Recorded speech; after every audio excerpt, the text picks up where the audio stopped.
Yang dikatakan puasa itu apa coba? Ndak, ini latihan jadi ahli fikih. Yang dikatakan puasa itu apa coba? Menahan. Umumnya orang kan menahan lapar dan minum dari fajar shadiq menjadi sampai terbenamnya matahari. Nah sekarang pertanyaannya, kalimat menahan apa? Lapar dan haus itu maknanya itu kan sebetulnya masih salah. Redaksi itu salah. Karena juga nggak boleh hubungan intim, nggak boleh memasukkan apa saja ke lubang dan sebagainya dan sebagainya.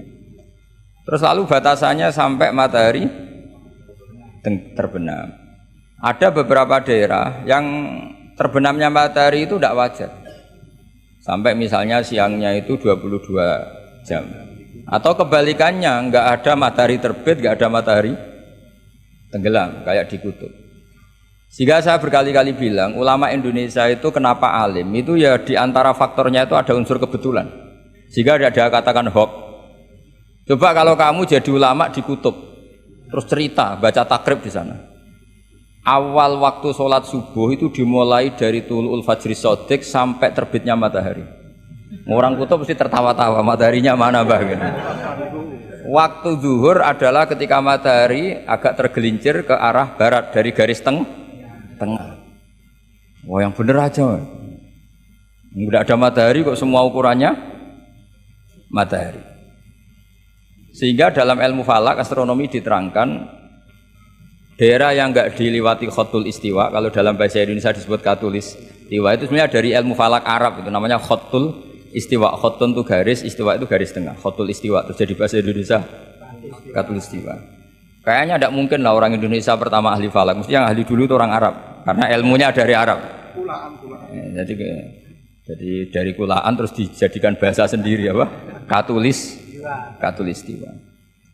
Seperti Taj Mahal itu sebenarnya dari bahasa Arab mumtaz mahal. Mumtaz itu spesial, mahal itu tempat. Terus bahasa Indonesia jadi apa? Taj Mahal. Itu kacau semua itu bahasa. Saya terangkan.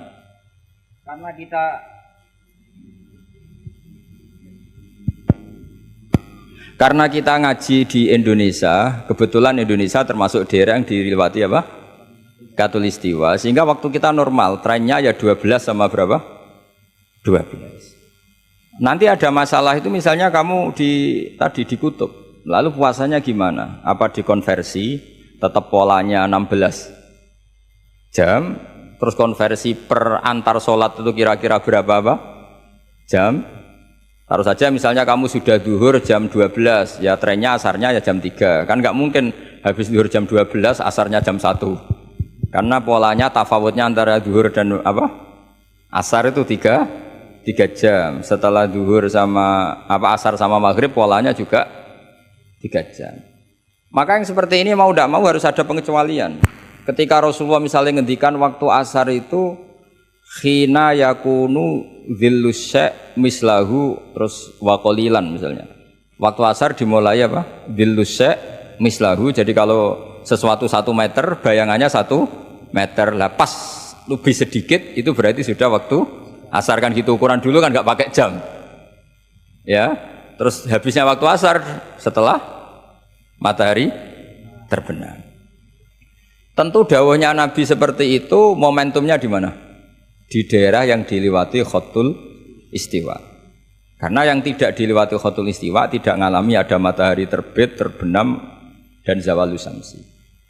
Makanya tadi itsma min amin illa wa yatakhayyalu fi takhsis, sudah ada am, tidak ada kaidah umum kecuali sebetulnya pasti ada khusus. Ya kayak tadi. Mas kowe kepen opo wae tak dukung. Wah, terus ya aku yo pengen wayah wis taqabbal wa minkum taqabbal ya kari. Padahal kalimatnya apa saja. Tapi jangan lagi-lagi tentang itu. Kamu nggak bisa bantah, kan apa saja. Oh, dasar orang goblok gak pahaman kan mesti gitu, malah masalah besar itu. Sehingga di Quran itu selalu ada seperti itu. Misalnya ya sama lah, misalnya nikahi perempuan siapa saja yang kamu cintai. Ya tentu cinta yang kamu cintai itu tidak memasukkan ibu dan adik, karena itu mahram apa? Pasti ada, orang pasti paham. Boleh menikahi perempuan siapa saja yang kamu cintai, asal muslimah, asal sholat. Secara kaidah asal muslimah asal sholat kan memasukkan ibu dan saudara kandung atau adik kandung. Tapi kan nggak kebayang dalam nikah seperti itu. Jadi otomatis ada istisna. Makanya ini perlu dicatat ya. Makanya jangan sering dalil ayatnya begini berarti memasukkan apa saja, tidak bisa. Itsma min amin illa wa yatakhayyalu fihi takhsis. Nggak ada ayat umum kecuali prakteknya ada takhsis, ada kekhususan. Jelas ya? Apa saja? Misalnya gini, bohong itu haram. Ya pasti tidak semuanya. Ada bohong itu wajib. Ada perempuan dikejar-kejar sama begal mau diperkosa, terus sembunyi di rumah kamu. Kamu wajib jujur apa wajib bohong? Wajib jujur apa wajib bohong? Wajib bohong. Kalau kamu jujur namanya kebodohan.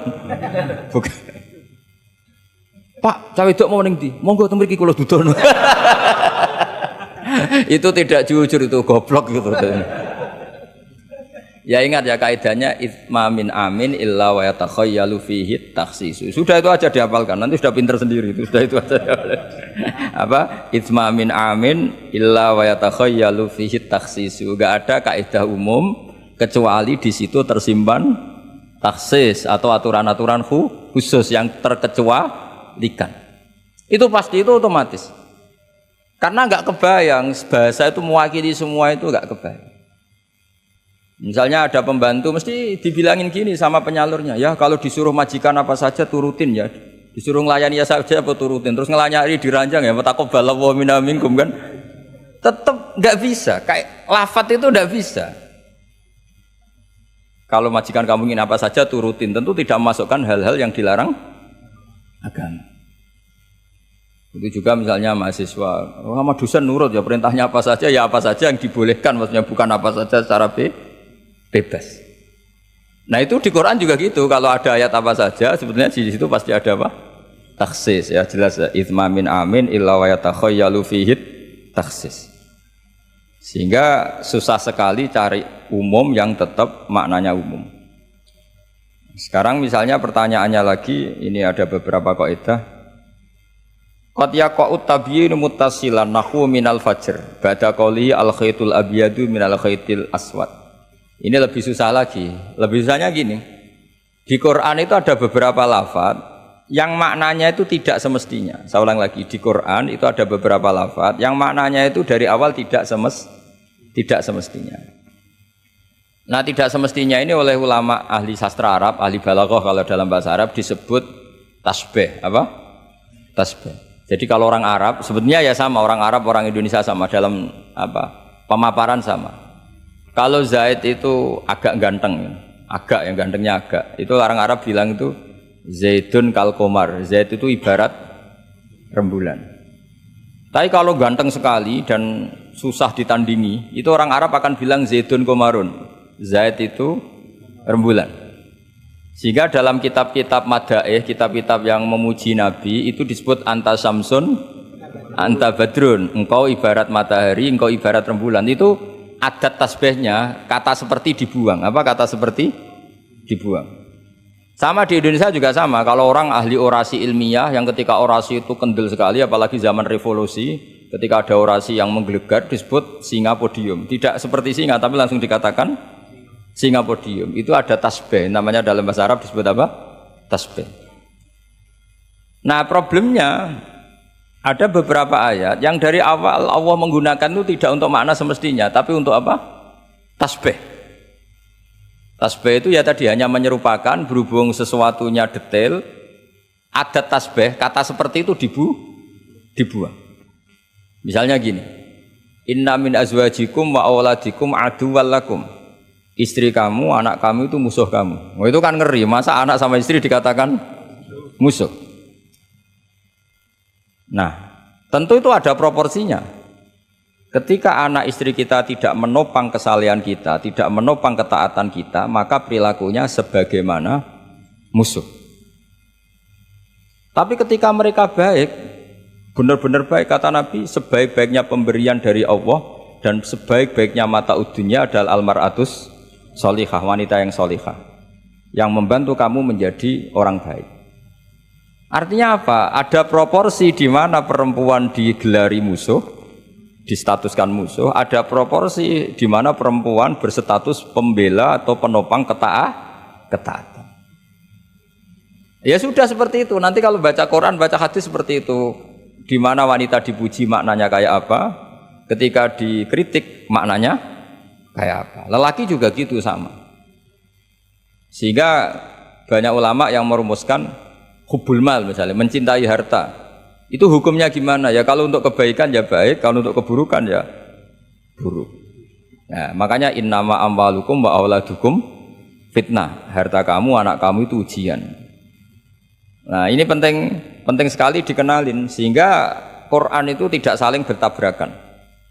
Ya, Quran itu tidak saling bertabrakan. Di ayat ini perempuan dipuji, di ayat ini perempuan dikritik. Misalnya tadi inna min azwajikum wa auladikum aduwal lakum, tapi ada ayat fassolihatu qanitatun hafidhatul lil ghaibi bima hafidha. Perempuan itu luar biasa, penjaga kedamaian, penjaga kehormatan, itu luar biasa dipuji. Ya tentu dalam konteks yang layak dipuji. Kalau sedang dikritik ya dalam konteks yang layak dikritik. Artinya pujian ini bukan cek kosong tanpa pengecualian, dihujat atau dikritik juga tanpa cek kosong tanpa pengecualian. Lagi-lagi kaidahnya itsma min amin illa wa yatakhayyalu fihi takhsis. Tidak ada lafaz umum kecuali di situ terbayang ada kekhususan. Ya jelas ya. Jadi, nah kemudian kekhususan itu gimana? Kalau dalam ilmu fikih disebut menghilangkan masodak. Masodak itu, pokoknya ini tak pakai bahasa asli ya, biar nanti habis ngaji itu keren. Ini pasti pakai bahasa asli yang di usul fikih. Masodak itu satu nama yang mencakup sesuai kriteria, definitif lah kalau dalam bahasa inteleknya. Misalnya gini, ini coba pegangin.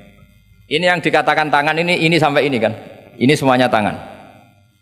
Nah ini namanya mujmal. Kata Rasulullah misalnya kalau kamu wudu, basuhlah tangan kamu. Tapi secara sanad kita sampai Rasulullah basuh tangan itu sampai sini saja. Ya kan? Itu di bab wudu. Sampai siku saja. Tapi sikunya terbasuh loh ya. Jelas ya. Padahal ini juga tangan. Tapi di bab qat'u yadis sarik, di bab memotong tangannya pencuri, wasariqatu faqta'u aydiyahuma. Orang kalau mencuri dalam ajaran Islam atau negara Islam dipotong tangan. Segini apa hanya segini? Sampai gelang kaki apa mata ini namanya? Pergelangan apa sampai sini? Pergelangan. Padahal kalimatnya ya faqta'u aydiyahuma, maka potonglah tangannya.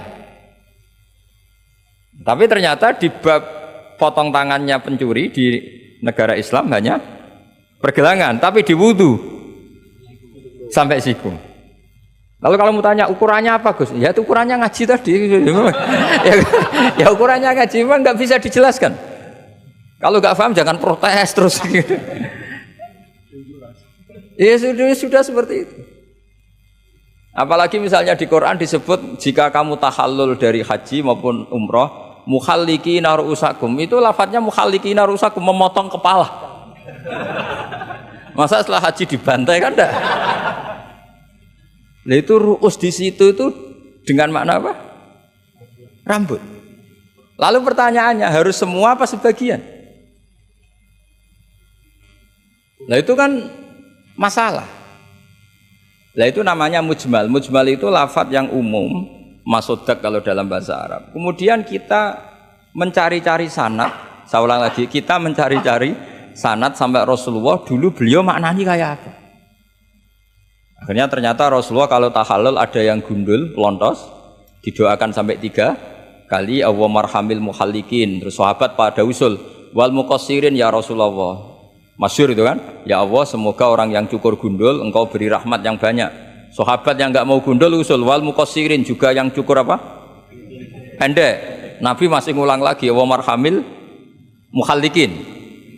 Mereka protes lagi, wal muqassirin ya Rasulullah, tapi Nabi masih enggak mau gantikan apa?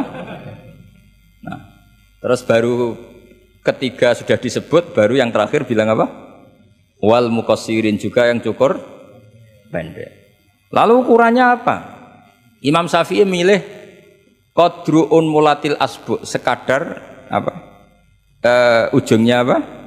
Jari. Sehingga pokoknya kira-kira segini. Jumlahnya minimal berapa?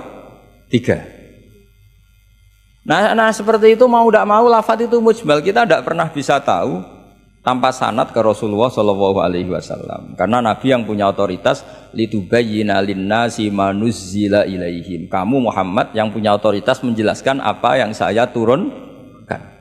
Karena kalau tanpa Nabi tidak bisa. Misalnya Allah hanya ngendikan wa yuqimunas shalat. Orang baik adalah yang mendirikan sholat. Jumlah rakaatnya kamu tahu tanpa Nabi? Nggak tahu kan mana yang wajib, mana yang sunat juga enggak.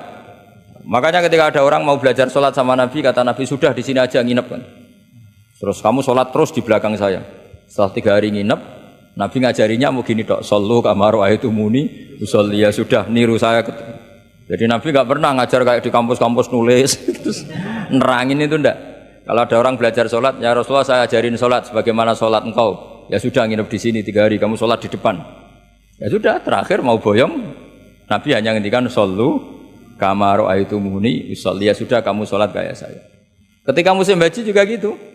Orang disuruh haji, kata Nabi, apa saja yang saya lakukan dilihat ya. Ya Rasulullah. Setelah selesai haji, Nabi hanya ngendikan litakhudhu anni manasikakum apa? Litakhudhu anni manasikakum, ya sudah kamu mengambil cara ibadah haji dengan melihat saya. Nah, cara-cara seperti itu sebenarnya lebih efisien ketimbang tag. Karena kalau tag itu bias. Sudah bias, kalau umum mesti potensi taksis, ya potensi apa? Taksis. Ya jelas ya. Jadi ini saya teruskan lagi ya. Misalnya at-talaqu marratan. Yang dikatakan cerai ini termasuk contohnya lagi, ini saya beri contoh. At-talaqu marratan, talak itu ada 2. Itu benar apa salah? Di Quran loh. Talak ada 2, benar apa salah? Cara fikih salah karena menurut fikih talak itu 3. Ya saya ulang lagi ya, di Quran kan istilahnya at-talaqu marrotan, tolak itu 2. Salah apa benar? Salah secara fikih, karena secara fikih tolak itu 3. Maka cara memahami gimana? At-tolaku marrotan, talak itu hanya 2 dalam konteks yang boleh kembali. Karena setelah 3 itu nggak boleh kembali lagi sampai si istri dirasakan orang lain. Nah, namanya apa? Muhallil. Nah, akhirnya orang ulama itu mulai trauma, memahami ayat mulai trauma. Traumanya karena setiap satu kalimat atau satu frase atau satu qadhiyah kalau dalam bahasa Arab itu mesti duduknya beda-beda, duduk perkaranya beda-beda. Di bab wudu tangan itu sampai siku. Di bab qat'u yadis sarik memotong tangan pencuri hanya sampai pergelangan. Ya sudah, kalau tanya lah, cara tahu gimana yang ngaji sudah nggak bisa itu jelaskan. Apalagi sebulan sekali gini, wah tambah. Yang ngaji puluhan tahun saja tidak mesti alim, apalagi sebulan apa? Sekali. Makanya itu bisa dipakai alasan. Kenapa ada alim? Kan sebulan sekali.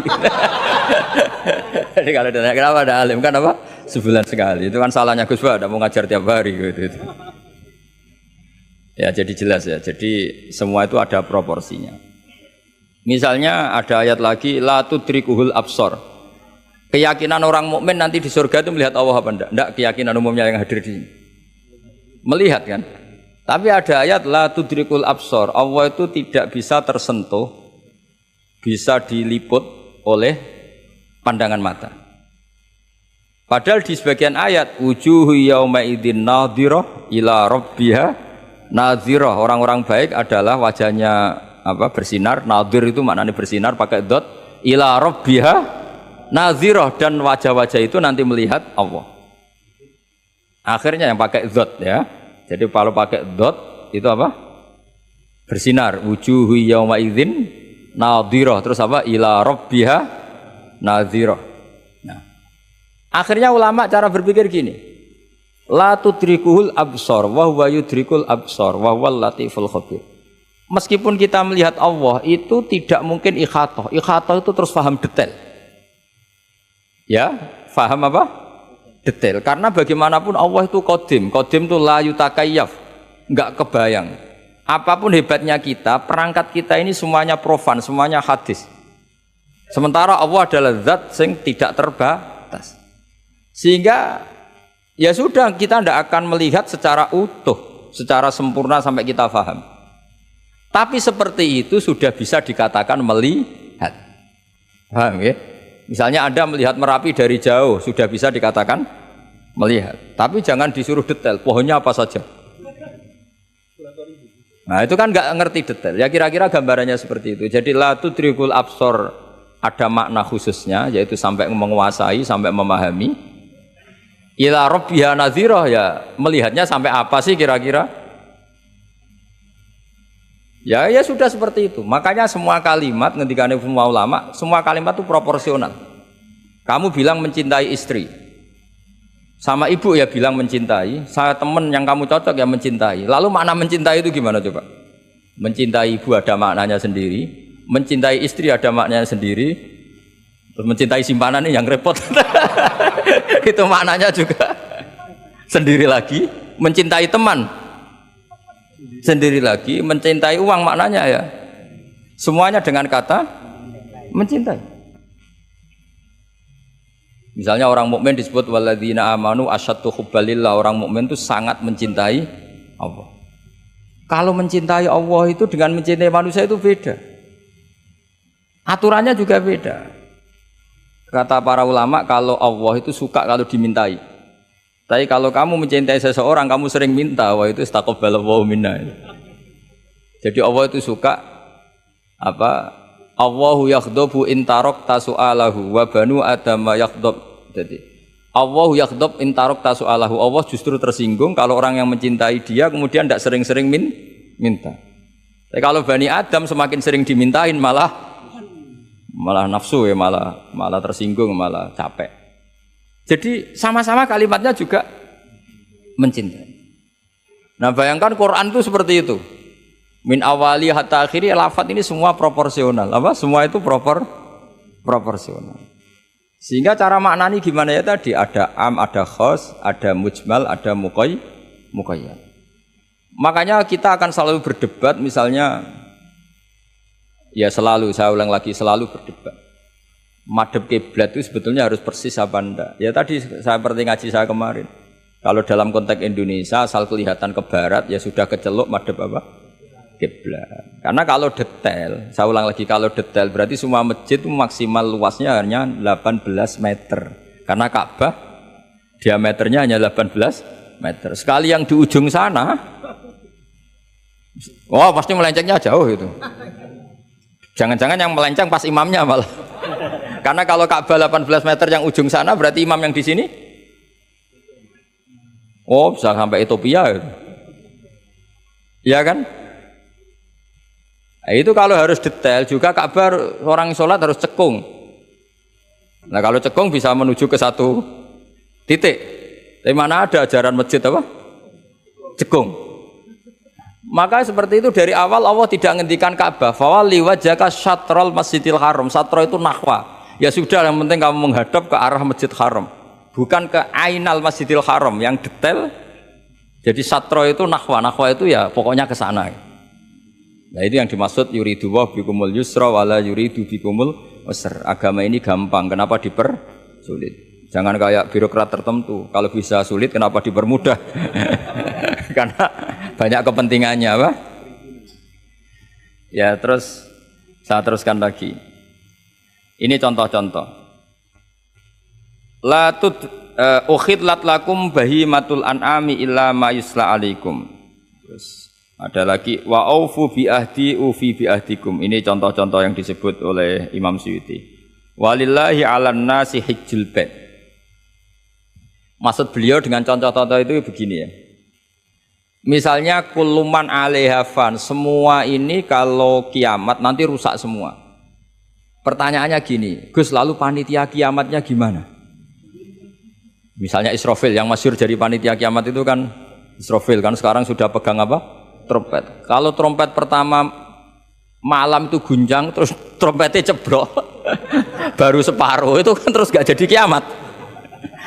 Maka ulama mikir ini yang ya sudahlah kecuali panitianya gitu mesti akhirnya.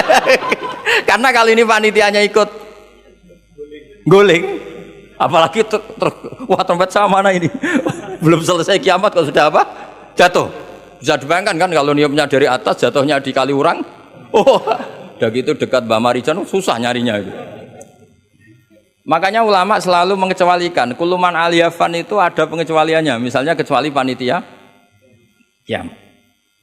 Sehingga di Quran itu ada pembenaran pengecualian itu, yaitu ada ayat wa yahmilu arsya rabbika fawqahum yauma idzin samaniyah. Dadi wa yahmilu lan gawa arsya rabbika ing arase pangeran sira. Fawqahum kang pangeran sak dhuwure para malaikat. Sapa samaniyatun malaikat walu. Jadi ketika kiamat dahsyat itu masih ada malaikat 8 yang masih happy-happy saja.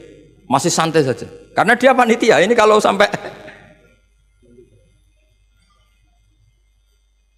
makanya masyhur. Ya, itu kan jadi yauma idzin wa yahmilu arsya rabbika fawqahum yauma idzin. Di hari kiamat itu ada malaikat yang masih enggak rusak, yaitu termasuk 8 malaikat panitia apa? Kiamat.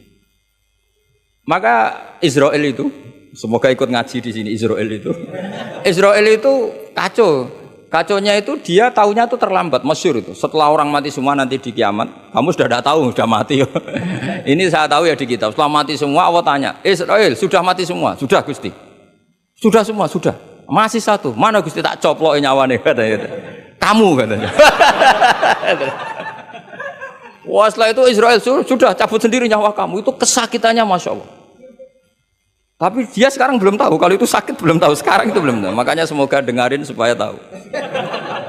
Warang sakit terus, gimana sakit Gusti, sakit sekali. Terus Israel bilang gini, kalau saja saya tahu kalau dicabut nyawa itu sakit, saya tidak main coba cabut. Ternyata sakit. Pakai cara apa saja. Jadi tapi dia itu nanti, nyesalnya nanti. Sekarang belum tahu, makanya terus masih main cabut aja itu. Jadi malaikat Israel ya itu tadi. Maka tetap ada pengecualian. Karena kalau nggak ada pengecualian kita kiamat semuanya rusak lalu. Nah, terus ulama menambahkan lagi surga dan neraka. Surga dan neraka itu juga termasuk ketika kiamat tidak ikut rusak. Karena kalau rusak, lalu nanti orang-orang ini ditampung di mana? Kamu tahu kan para nabi sekarang posisinya di mana? Surga. Para syuhada. Kalau ini ikut rusak, konstruksinya kan kacau semua. Jadi para syuhada, utamanya para nabi kan dijamin sudah di surga sekarang, enak-enakan, serba nikmat. Kemudian ada kiamat, gempa hancur lagi. Berarti kalimat surga enak-enakan kan keliru. Maka ada pengecualian lagi, termasuk surga dan neraka. Lah itu fama min amin illa wa yatakhayyalu fihi takhsis. Ya, jadi makanya ini pentingnya ngaji ulumul Quran ya. Bagaimanapun UI itu didirikan para ulama dulu. Mulai dari ulama NU, Muhammadiyah semuanya ikut mendirikan apa? UI. Dulu yang mendirikan ya Kiai Haji Wahid Hasyim, Mas Mansur dari Muhammadiyah semuanya ulama. Harusnya sekarang ya selalu punya ulama harusnya. Kalau tidak bisa harusnya ya akhirnya ngontrak ulama lucu kan ulama. Ulama kok kontrakan itu kan aneh. Makanya harusnya itu punya kader sendiri. Ini yang guru-guru VAI ini yang wajib itu. Ya, insya Allah. Ya saya teruskan lagi ya. Jadi lafadz-lafadz yang butuh penjelasan kayak ihdinas siratal mustaqim, tunjukkan kami jalan yang lurus. Tentu butuh penjelasan. Penjelasannya apa? Siratal ladzina an'amta 'alaihim, jalan mereka yang telah Engkau beri nikmat. Juga sama walillahi 'alan nasi hijjul bait. Semua manusia diwajibkan Allah haji. Lalu kan tidak mungkin semua manusia punya kemampuan. Akhirnya diberi penjelasan manistata'a ilaihi sabila, yang punya kemampuan ke sana. Jadi itu menunjukkan dari sekian kalimat itu kata Imam Suyuti pentingnya mengkaji, kalau mengkaji am harus sekaligus mengkaji mukhassisnya yang menentukan kalimat itu. Kalau ngaji mujmal lafadz yang bias langsung mengkaji mubayyinnya, penjelasannya kayak apa. Ibarat pasal-pasal di KUHP lah. Kalau belajar pasalnya harus belajar ayat-ayatnya supaya tahu detail. Kalau ndak ya kayak tadi persatuan Indonesia berarti bikin partai yang berbeda melanggar Pancasila karena silanya persatuan. Oh ya kacau kalau gitu. Nah kira-kira seperti itulah lafadz am kalau difahami liar ya kira-kira kayak seperti itu. Makanya saya berharap jangan mudah menvonis karena ndak segampang itu. Misalnya Nabi sering ngendikan laisa minna man khasyana, tidak termasuk umatku orang yang menipu. Ya ternyata ketika menipu itu tidak perilaku atau cerminan sebagai umatnya Nabi, tapi ya dalam hal menipunya saja. Tapi kalau ketika dia pas sholat, pas zakat, pas baik, ini cerminan umatnya Nabi. Jadi laisa minna evitil kal khoslah. Itu semua ulama menafsirkan evitil kal khoslah. Dalam hal itu dia tidak cerminan umatnya Nabi. Tapi di hal-hal yang lain cerminan umatnya Nabi. Karena tetap famay ya'mal mithqala dzarratin khairan yarah wa may ya'mal mithqala dzarratin syarran yarah. Artinya yang baik ya baik, berarti cerminan umatnya Nabi. Misalnya kayak orang tukang nipu, tapi ternyata ya tukang sholat, tukang zakat, tukang puasa, ya sudah pas tukang baik cerminan umatnya Nabi, pas tukang buruk ya cerminan temannya setan lah kira-kira gitu. Tapi jangan langsung, wah sudah ini setan tok, ya keliru kamu, dia kan punya sisi baik. Ya sudah seperti Quran saja, baik ya roh, syarron ya roh, artinya semuanya ada catatannya sendiri. Fa may ya'mal mithqala dzarratin khairan yarah wa may ya'mal mithqala dzarratin syarran yarah. Ini saya baca lagi ya. Qala Ibnul Hassar minan nasi man ja'alal mujmal wal muhtamil bi izai syai'in wahid. Qal waswab annal mujmal al-lafdu al-mubham alladhi la yufhamu al-muradu minhu wal muhtamil al-lafdu al-waqi' bil wad'il awal. Ya, kalau mujmal itu lafadz yang global. Kalau muhtamil itu lafadz yang kayak iya kayak tidak. Saya ulang, kayak iya kayak tidak. Kayak iya kayak tidak itu imma karena bias wa imma karena konteks. Saya beri contoh misalnya gini, saya punya pembantu ya, kalau dalam tradisi kiai itu punya anak dalam, terus bilang gini, Jong tamunya kasih kopi. Ya pagi-pagi ada tamu, saya bilang Jong tamunya kasih kopi. Ternyata tamunya itu perempuan atau orang yang nggak ngopi, kemudian disuguhi teh. Pertanyaannya anak dalam ini melanggar apa enggak? Tidak, karena kata kopi itu sebenarnya mewakili kata alat untuk menghormat tamu. Cuma saya sebagai kiai adalah elengnya itu kopi. Jika kopi itu bukan ibaratun anil kopi, anil kohwa, tapi ibaratun amma yukri bihid doifa. Itu memang harus ngaji, seperti itu kalau nggak ngaji nggak bisa. Saya melafatkan kopi itu adalah implementasi dari yang penting ada yang nyugati, bukan dengan makna kopi hitam. Sehingga misalnya tamunya kok disuguhi sprit, kebetulan dia milih sprit atau milih teh, saya juga sudah senang karena pembantu saya berarti sudah pinter, yaitu menghormat. Jelas ya. Ya sehingga kata itu sering tidak mengikat dalam agama ini. Sama seperti Rasulullah ketika bilang gini, ya Mu'ad inni uhibbuka Mu'ad, kamu saya senang kamu, kata Nabi. Ya Mu'ad inni uhibbuka, saya senang kamu.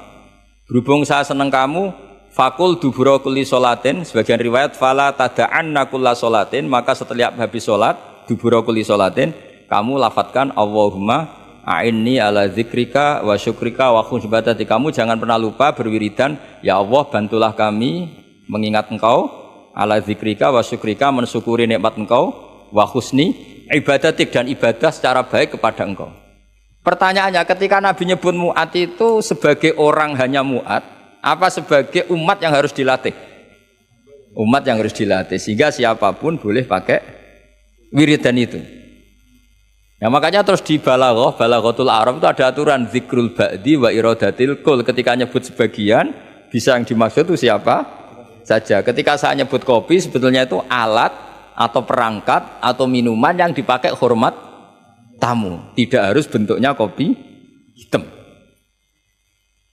Tapi kalau orang tertentu yang memang hobinya ngopi, ayo cari warung kopi. Memang dia anti minum teh, anti minum sprit, memang inginnya warung kopi, ya sudah, itu berarti makna kopi yang muayyan, yang memang maknanya kopi dengan makna yang khos. Jelas ya? Nah bayangkan Quran dan hadis itu potensi seperti itu ada. Makanya potensinya itu lafadz itu muhtamil, bisa iya, bisa tidak. Nah di sini ini pentingnya ngaji. Jadi sehingga ketika Allah ngendikan rijal sekalipun, lelaki, kadang maknanya memasukkan perempuan.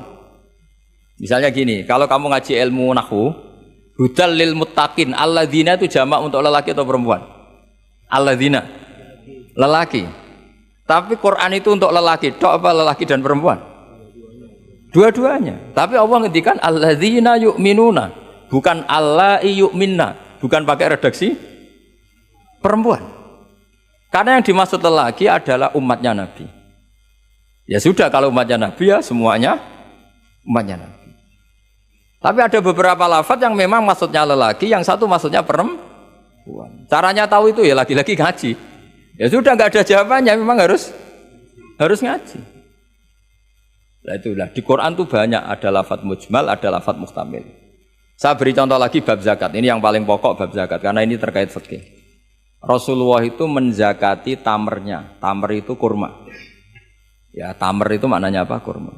Itu oleh semua ulama fuqaha, semua ahli fikih dunia mengatakan makanan pokok. Jadi yang wajib dizakati itu tanaman makanan pokok. Karena apa?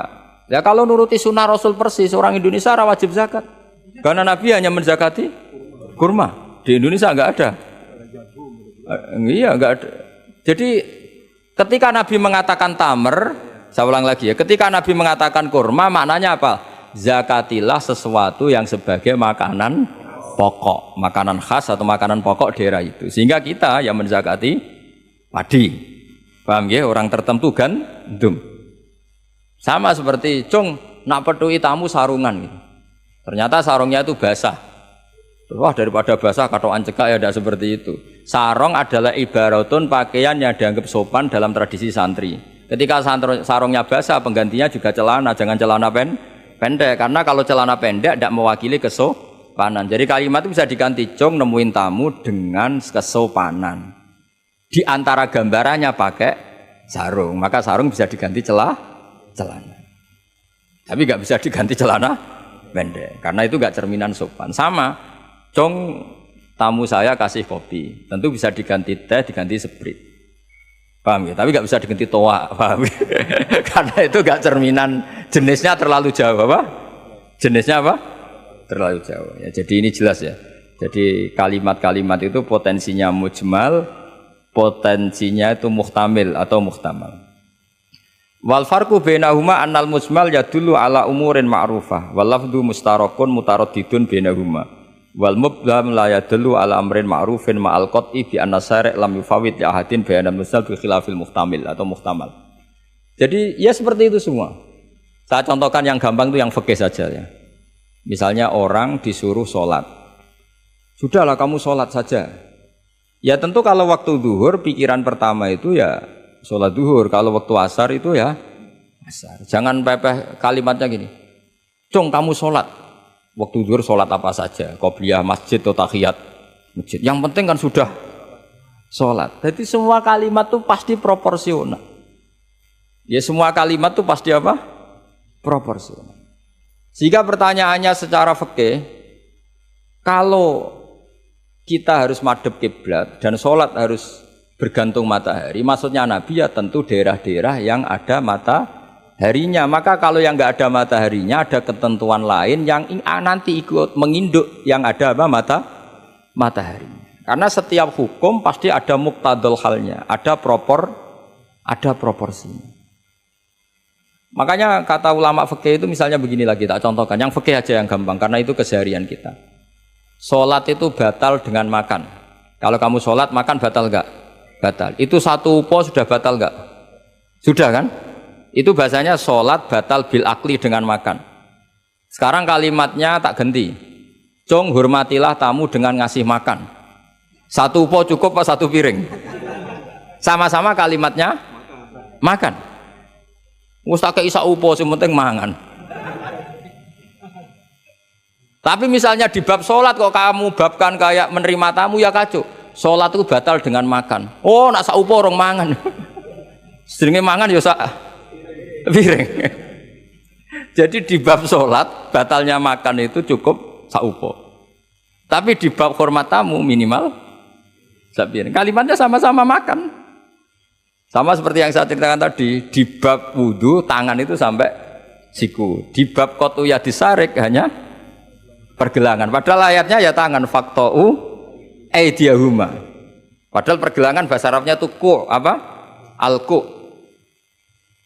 Itu bab-bab yang oleh ulama disebut nanti kalau kamu ngaji Quran, kamu harus hati-hati karena ada lafadz mujmal, ada lafadz muhtamal, ada am, ada khas. Ya, saya kira demikian. Nanti pengajian berikutnya nanti apa? Dicari nanti tak umumkan pas ngaji aja. Assalamualaikum warahmatullahi wabarakatuh. Ya sama seperti NU dan Muhammadiyah selalu khilaf awal Ramadan. Itu memang nggak bisa nggak khilaf. Misalnya begini, saya beri contoh ya. Karena kadang yang khilaf juga nggak pernah belajar. Lucu kan? Tak beri contoh ya. 2001 itu abad keberapa coba?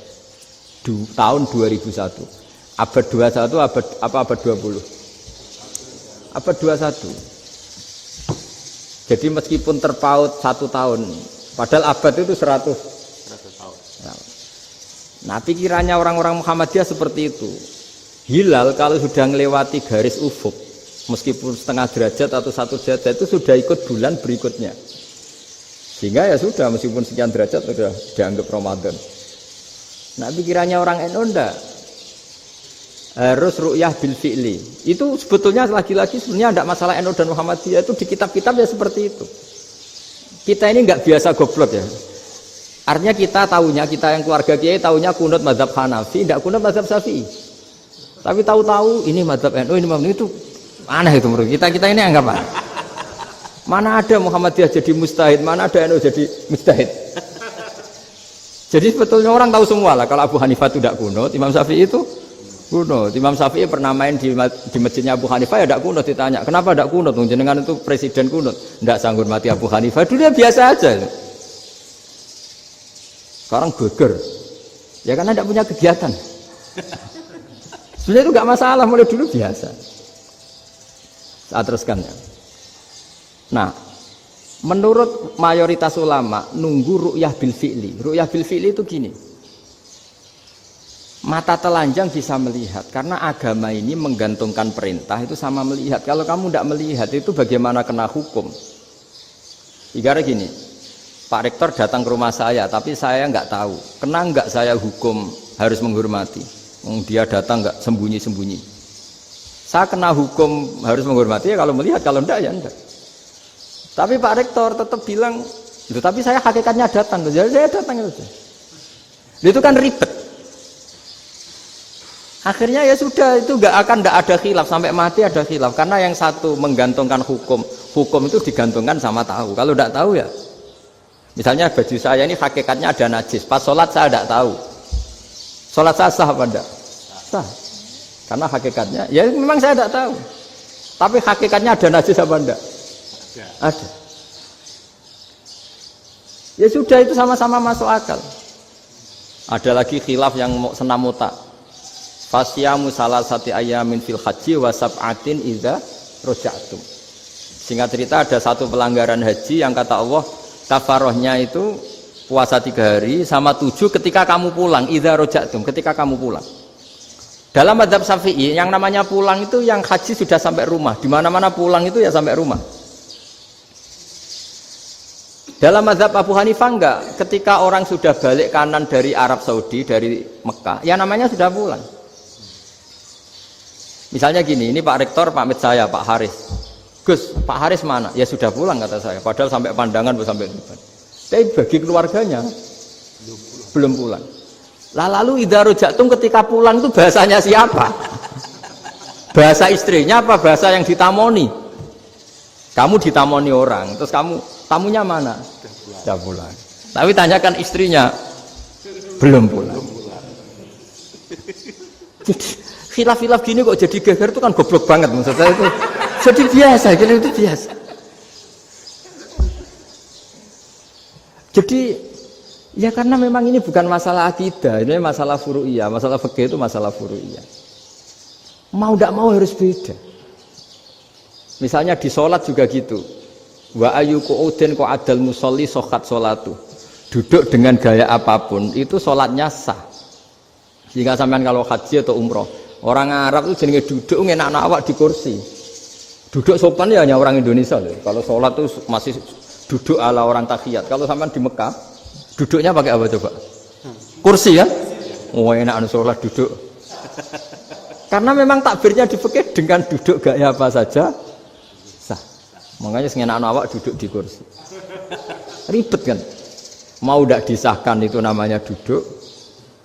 Mau disahkan masa iya subhana Allah kok duduk santai-santai gitu. Tapi mau apa? Ini fikih. Ya saya ulang lagi ini fikih. Fikih itu ya sudah ini fikih. Makanya kalau ulama berdebat misalnya Abu Hanifah berpendapat sholat itu wajib baca Fatihah apa asal Quran.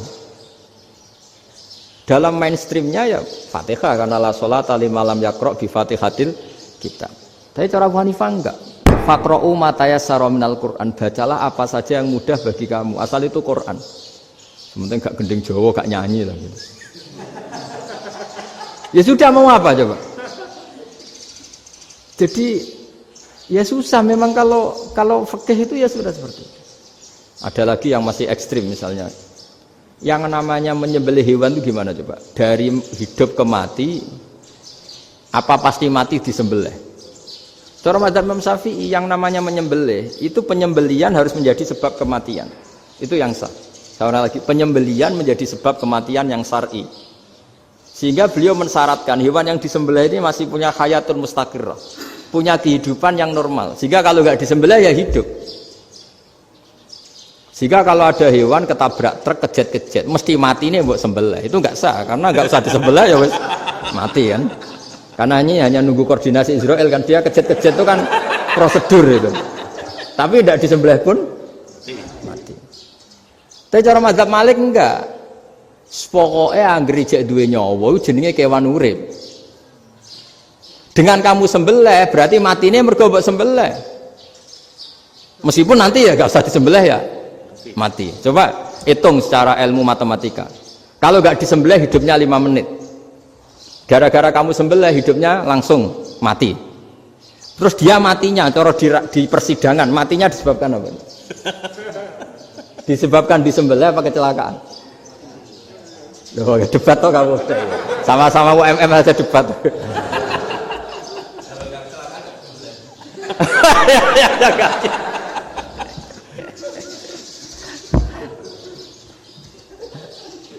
Loh, saya pernah ngalami nyata itu. Saya jalan-jalan sama anak saya pakai motor.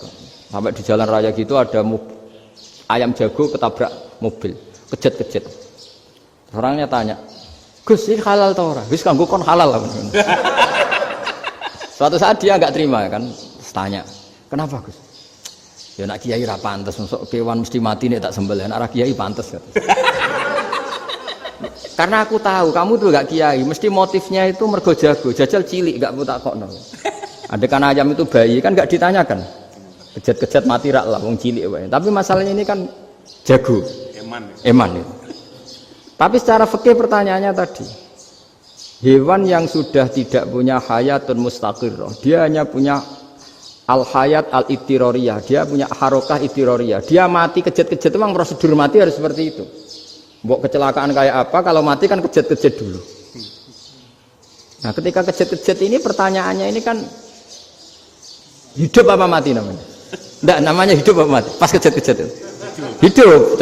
Cara Imam Malik itu hidup. Ya sudah, kalau hidup disembelih ya halal. Karena misalnya nanti kalau nggak disembelih matinya kan 2 menit lagi. Gara-gara disembelih mati sekarang.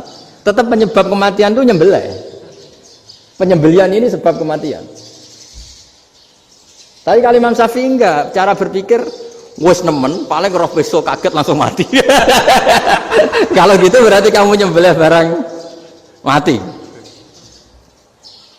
Jadi fikih itu kadang unik. Makanya ketika ngitung fikih itu unik ya. Orang keluar mani wajib apa? Mandi kan. Terus Imam Syafi'i ditanya, kenapa kalau orang kelahiran juga harus mandi? Namanya nifas. Fa innal walada waliyun munakidun. Ya, anak ya mani yang menggumpal. Bedanya apa anak dengan mani itu? Jadi fikih itu kadang lucu, di rumah-rumah tenan juga lucu. Keluar mani wajib mandi. Berarti kalau keluar anak ya wajib mandi karena hakikatnya anak adalah mani yang mengkristal. Terus usia orang sudah di dosen macam-macam itu kan hakikatnya mani. Itu fikih. Nah terus ditanya, kenapa kalau lahir langsung mati tidak wajib disolati? Ya jawabannya Mas Syafi'i lucu. Di mana-mana sholat itu nyolati mayit. Yang namanya mayit itu pernah hidup terus mati. Kalau itu ndak mayit ya sudah. Jadi kadang, nah iya kan disebut sholat mayit. Yang namanya mayit itu apa? Pernah hidup. Nah ini kan ndak pernah hidup. Maka ya sudah seperti itu. Jadi nggak khilaf itu ndak mungkin. Nah kalau qit'atul lahmin, kalau hanya potongan daging, mungkin wah itu tidak manusia karena qit'atul lahmin. Sekarang pertanyaannya, kalau sudah berbentuk manusia, meskipun tidak pernah hidup, Nah ini mulai perdebatan karena melihat tidak pernah hidup itu nggak memenuhi syarat, tapi melihat ini sudah suratu adamiyin, bentuknya sudah.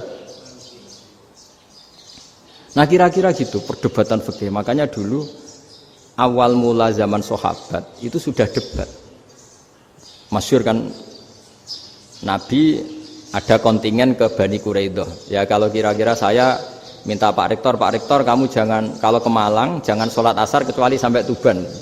Sebelum Tuban ternyata matahari mau tenggelam. Terus Pak Rektor milih, wah sudah sholat di Bulu. Padahal belum Tuban. Padahal saya bilang jangan sholat asar kecuali di Tuban.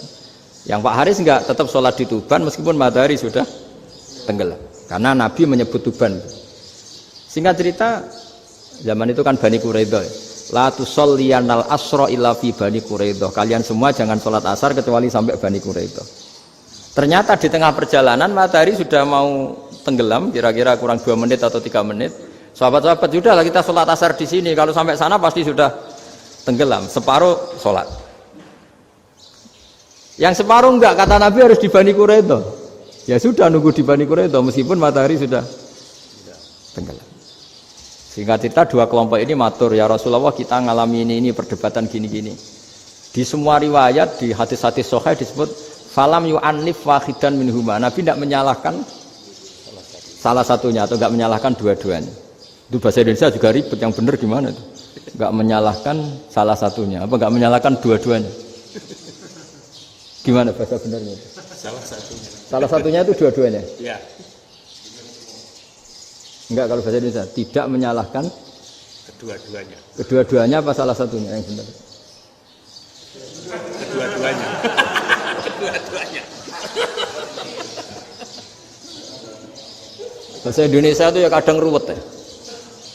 Orang pinter kayak Pak Habibie itu namanya ya orang luar biasa. Nanti sekolahnya orang-orang idiot itu ya sekolahan luar biasa. Orang pinter banget bahasa Indonesianya ya luar biasa. Kalau sekolah untuk orang-orang yang idiot juga luar biasa. Jadi kalau dipuji luar biasa itu gak jelas ini luar biasa ya. Gak jelas kadang bahasa kita ini kadang ya gak jelas. Nah itu gak menyalahkan dua-duanya apa salah satunya? Keduanya. Tidak menyalahkan kedua-duanya. Misalnya dibahasakan gak menyalahkan salah satunya, benar apa salah? Benar. Benar, ya sudah benar semua. Jadi itu bukti bahwa ijtihad itu boleh. Saya ulang lagi, bukti bahwa ijtihad itu boleh. Padahal ini jelas yang satu harus sholat asar, padahal matahari sudah tenggelam. Makanya di antara fikih unik itu begini. Saya ulang lagi fikih unik. Saya menyaksikan betul ketika ada orang tanya Mbah Mun saya ini Kopassus. Kadang latihan itu sampai waktu zuhur habis. Saya harus bagaimana? Jawabnya Mbah Mun itu unik. Sementing ojo ngosor sholat. Engkau ya ojo niat jamak. Atok kodok katanya. Singkat cerita terus orang ini diskusi sama saya karena ini ya alim pernah mondok. Kenapa kosor tidak boleh? Karena kosor itu ekstrim, merubah bentuk sholat dari 4 menjadi 2. Maka alasannya harus jelas. Harus jelas itu orang yang latihan di Kopassus itu kan dia sudah berasrama di situ. Berarti dia sudah tidak musafir karena asramanya di situ, sudah mukim. Kalau dia kosor itu merubah bentuk sholat dari 4 menjadi 2. Merubah itu ekstrim. Tapi kalau dia qadha itu hanya mengakhirkan sholat dari waktunya. Kira-kira kalau kamu jadi malaikat ekstrim mana? Merubah sama menunda? Ekstrim merubah kan? Karena 4 menjadi 2. Terus ojo jamak takdim tapi jamak takhir. Itu juga penting. Bagi pengkaji fikih itu penting. Kalau jamak takhir itu salah-salah sithik ora pati apa-apa. Kenapa? Kan mirip duhur qadha. Kalau jamak takhir kan tapi kalau jamak takdim asar kok di waktu duhur ekstrim mana? Perubahan takhir sama takdim itu ekstrim mana? Ekstrim takdim karena melakukan sesuatu belum waktunya. Belum waktunya. Jadi itu memang ya memang tadi kajian-kajian fikih itu memang unik. Karena bagi ahlinya, saya ulang lagi, tapi ini saya ulang lagi bagi ahlinya. Makanya ketika Nabi menjamak sholat ketika nusuk, ketika haji itu kata Imam Syafi'i lis safar, karena Nabi pergi jauh karena rumahnya Madinah. Tapi resikonya fatwa itu adalah orang Mekah nggak boleh jamak karena kawasannya nggak sampai 90 kilo lah kalau sekarang mungkin. Tapi kalau tahu Imam Malik nggak, jalin nusuk sehingga orang Mekah pun yang haji ya boleh jamak karena alasan jamaknya karena nusuk, karena haji bukan karena jarak. Terus diteruskan lagi, kalau karena pergi boleh jamak, memangnya pergi itu kenapa? Karena repot. Nah itu masalah kan, masyakoh. Nah, terus mulai ada orang-orang yang ngawur kan, resepsi jamak, ribet. Wes resepsi duit utangan kan capek. Wah itu sudah jamak. Ribet kan. Jadi kalau sudah illatul hukmi itu sudah mesti bikin masalah. Kalau sudah illatul hukmi itu pasti bikin masalah. Nah, pertanyaannya, jamak itu masih gampang karena bentuknya sholat masih 4. Yang ekstrim kalau qasar karena bentuk sholat 4 menjadi 2. Maka kata Mbah Mun pesennya, nak kue ra mesti bener, jika alasan itu tidak mesti benarnya. Pokoknya sementing tidak qasar katanya. Juga tidak jamak takdim karena qasar ini kan merubah bentuk sholat kan ekstrim. Jamak takdim juga ekstrim karena mendahulukan sholat sebelum waktunya. Kalau jamak takhir kan biasa, kalaupun salah kan mirip kodok. Ya mirip kodok biasa kan. Nah ini saya cerita, jadi fikih itu bagi ahlinya itu memang punya konsekuensi yang seperti itu. Makanya pertanyaannya misalnya bagaimana hukumnya penyembelihan lewat mesin? Ya ribet kan. Bagaimana nyembelih dari apa ini? Belakang. Saya baca di kitab-kitab nyembelih dari belakang itu ya hukumnya tetap boleh asal apa itu hulkum dan mari itu terpotong. Tapi pertanyaannya, jangan-jangan ayamnya sudah kaget dulu karena uratnya ini. Makanya perlu ditanya ahli medis, setelah uratnya tercabut ini jangan-jangan sudah berstatus mati. Kan potensi ketika dipotong dari sini, potensi sudah berstatus mati. Makanya, nah kalau misalnya menyembelih dengan dibaca, plak gitu langsung mati gimana? Itu tetap ada dokhtoh, kalau dalam bahasa fikih dokhtoh. Dia terkaget, begitu, ada dokhtoh karena nggak bisa bernafas terus mati. Berarti kelangsungannya bangkai. Jadi orang yang pengkaji fikih itu ya seperti itu, memang itu yang ditekuni. Tapi kita sebagai orang awam ya tadi, nak sing kecelakaan itu wedhus, ayam jago ngeman, tapi nak pitik cilik ikhlas.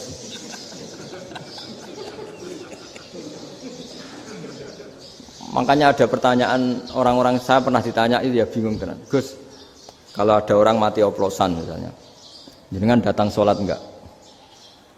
Ya datang sholat kan dia orang mukmin, saya tetap sholat. Kenapa? Ya kan matinya oplosan. Tapi andaikan tokoh yang mati, kamu sholat enggak? Ya sholat kan dia tokoh. Jadi ribet. Fikih itu ribet. Makanya Imam Nawawi nanti ngendikan gini. Ada orang ngundang Nabi, ya Rasulullah, saya mohon nyolati ini. Nabi tanya, punya utang enggak? Punya. Nabi, saya enggak mau nyolati mayit yang punya utang. Terus ada sahabat datang, ya Rasulullah, utang itu tak ambil alih kami. Berarti dia sudah tidak punya utang. Terus Nabi kerso nyolati. Pertanyaannya, utang itu hal yang boleh. Saya ulangi, utang itu hal yang boleh. Tapi kenapa Nabi se-ekstrim itu? Tapi ketika Nabi mau kondur itu ngendikan gini, ini PR ya bagi UMM ini PR ya. Nabi sebelum kondur bilang gini, sallu ala sahibikum. Jong saya tidak nyolati ini, tapi tolong ini disolati. Terus kata Imam Nawawi, dianalogikan atau dikiaskan siapapun pelaku dosa besar atau mati dalam keadaan tidak benar, misalnya pas dugem mati, pas oplosan mati, itu sebaiknya tokoh-tokoh itu enggak nyolati karena nanti dianggap penghormatan. Misalnya ketua PP Muhammadiyah rektor nyolati wong mati oplosan kan keren. Mati oplosan disolati rektor. Ya sudah, tapi kalau nggak disolati nanti ada tradisi yang keliru, yaitu janazatul muslim tidak ngalami disolati. Padahal siapapun yang muslim, janazahnya harus disolati. Makanya setengah-tengah, ya rasa rektor lah, satpam, pokoknya kudu tetap ada yang sholat gitu. Itu kata Imam Nawawi. Jadi ketika ada orang mati nggak benar, itu sebaiknya tokoh-tokohnya nggak ikut nyolati, tapi awamun nas, orang kebanyakan ikut sholat. Jadi fikih itu agak jelimet karena tadi ketika tokoh ini nyolati, pertanyaannya bedanya apa mbek sing mati ning masjid mbek mati oplosan? Karena sama-sama semua orang nyolati, kan tidak ada sanksi sosial itu. Tapi ketika nggak disolatkan sama sekali, wah lebih parah lagi. Ini ada janazatul muslim tidak disolati. Sehingga kata Imam Nawawi, ini hebatnya Nabi tengah-tengah. Jadi Nabi kundur, jong saya ada nyolati, tapi shollu ala sahibikum. Ya tapi ini kamu harus nyolati. Kata Imam Nawawi, orang yang mati bunuh diri, orang yang mati oplosan, orang mati secara enggak benar itu asal dia muslim tetap wajib disolati, karena sholat ini hakul muslim. Kan seorang muslim diantara haknya apa? Ketika mati dikafani, dimandikan, disolat. Tapi ini masalahnya matinya pas murtakibul kabiroh, pas melakukan dosa besar. Dan itu sebab kematiannya. Kalau dia oplosan, kan sebab matinya ya karena oplosan. Ya kan terus ribet. Mau disolati oleh, apalagi misalnya kita ketua ulama, kemudian terkenal wali, wah keren, mati oplosan itu disolati wali, kan ribet kan. Nanti yang repot malaikatnya. Itu ya, ini yang nggak kata bahaya. Saya pernah baca kitab itu yang repot malaikatnya. Itu ada yang bilang gini, orang yang punya hutang itu pasti nanti hisabnya berat, diaudit malaikat sampai bisa nyaur hutangnya. Sementara malaikat kena konstitusi, kalau Nabi mendoakan harus mustajab. Ini kan ada dua hukum yang berlawanan. Sekali Nabi berdoa, Allahumma ighfir lahu warhamhu, itu harus dituruti malaikat. Nggak boleh doanya Nabi nggak dituruti malaikat. Sementara aturan Islam juga harus dituruti, bahwa orang yang punya hutang harus tersandra oleh hutangnya. Tapi nak sing dunia Pak Haris kan, nggak TNO. Nggak ngefek gitu. Jadi misalnya Pak Haris bingung sampai nangis semua maghfir lahu kan, nggak ngefek. Malaikat nggak itu, nggak sudah lah Ustaz. Tapi kalau Nabi yang berdoa kan harus diturutin, ini masalahnya kan itu. Nah kalau diturutin berarti hutangnya harus bebas. Padahal secara aturan harus tersandra karena punya hutang. Dan nanti sama kalau yang mati oplosan ini yang doain wali, kok wali sampai Allahumma ighfir lahu, doanya wali kan harus terkabul. Sementara secara hukum dia harus kena sanksi karena oplosan tadi. Daripada ngerepotno malaikat, sudahlah wali-wali ini tidak usah ikut nyolatin. Yang nyolati ya orang-orang nggak jelas ini, sehingga kan malaikat kan santai aja kalau mau nyiksa. Loh, tapi kan sudah didoain, nggak ngefek. Karena doanya orang-orang nggak penting. Itu ada tuh di sarah Muslim itu. Di sarah Muslim di bab ketika Nabi ngintikan babu qauli Rasulullah sallallahu alaihi wasallam, shallu ala sahibikum. Jadi belajar fikih itu asik ya. Karena tadi harus dipelajari. Kalau enggak, ilmu ini hilang. Terus nanti takutnya lagi ilmu fikih itu direduksi sosial. Terus misalnya gini, pepe wong cilik wae kiai-kiai ra gelem nyolati. Orang melihatnya ini karena yang oplosan wong cilik om larat ra disolati. Jajal bupati ya disolati, mergo amplope gede-gede kan terus ruwet kalau dianalisis gitu kan ruwet. Makanya kenapa saya harus ngomong fikih supaya semuanya itu enggak didudukkan urusan sosial itu. Nah kalau semuanya didudukkan sosial kan sentimennya sentimen sosial gitu. Ribet. Padahal yang sering mati oplosan itu kan wong cilik gitu loh, karena tadi kalau wong sugih kan pakai whisky yang mahal yang insya Allah tidak mati kan gitu. Yang mati kan ya mergo Pertos macam-macam itu kan. Artinya ini kalau nggak diterangkan secara fikih, kiai-kiai yang nggak datang dikira masalah sosial kan. PP salam tempel era gede terus nggak datang kan terus jadi ribet. Ya makanya ini apa lewat pengajian ini supaya sampean lebih tahu ya bahwa khazanah Islam ini kata beberapa ulama kafatal linnas, maknanya semuanya, sehingga Allah akan mentakdirkan kajian Islam akan ada di seluruh dunia. Jadi kenapa IAIN marak di Indonesia, UMM, Universitas NU banyak? Karena agama ini kafatal linnas, tidak miliknya orang Arab, tapi milik semua. Orang alimnya juga gitu. Ketika ada liga alim seluruh dunia, itu orang Indonesia, orang Afrika, ya selalu ada orang alim yang kelas dunia. Seperti dulu ada Imam Bukhari, itu as-sakhul kutub ba'da kitabillah. Kitab terbaik setelah Quran itu Bukhari. Padahal dikarang oleh orang Uzbek. Kata siapa? Islam As-Sofyan, orang Arab ngakui kalau kitab paling sahih itu Bukhari. Mekah Madinah pun ngakui kalau kitab paling sahih Bukhari. Padahal pengarangnya ada orang Arab. Orang mana? Uzbek. Imam Ghazali yang diakui seluruh dunia itu Atus itu ikut Persia. Juga bukan orang Arab. Sibawayh, jadi orang Persia. Nah ini yang belum ada orang Malang ini, tinggal PR ini. Ya, nyusul ya. Ya, saya kira demikian. Assalamualaikum warahmatullahi wabarakatuh.